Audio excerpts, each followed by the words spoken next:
be done soon. Why wait? You must put up with me. You know very many people around here. Hardly anyone. Your sister stayed here about 4 years ago. She wanted me to meet some people she liked. Do you know almost nothing about my aunt? Only her name and address. The most terrible thing happened to her 3 years ago. It was not long after your sister was here. A terrible thing? You may be wondering why we keep the window open in October. It is more for this time of year. Does the window have to do with the terrible thing? It all started when they went through the window 3 years ago today. My aunt's husband and her 2 young brothers were going hunting with their little brown dog. None of them ever came back. They must have slipped into a swamp and drowned. The worst part was that their bodies were never found. My poor aunt, she believes that they will walk through the window, just like they used to. That's why she keeps the window open. My poor dear aunt.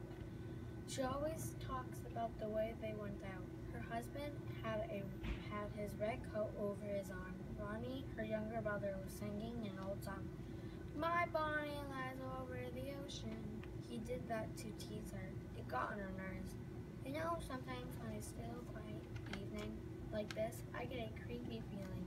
I almost think they will walk through the window just like they used to.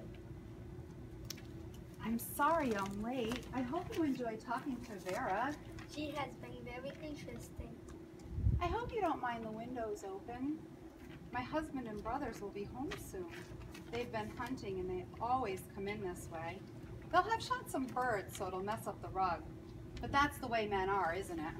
The doctor says I shouldn't do anything exciting and gets lots of rest.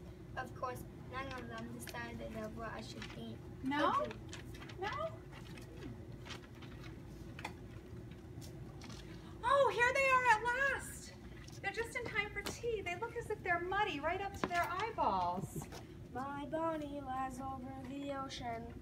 Here we are here. We are money girls. Who was that man who ran out as we came up? A very strange man, a Mr. Nutter. He only talked about being ill, then he ran off without saying goodbye. You'd think he'd seen a ghost. It was probably the dog. He told me he was afraid of dogs. Once he was chased into a graveyard in India by a pack of wild dogs. He had to spend a night in a grave that had just been dug.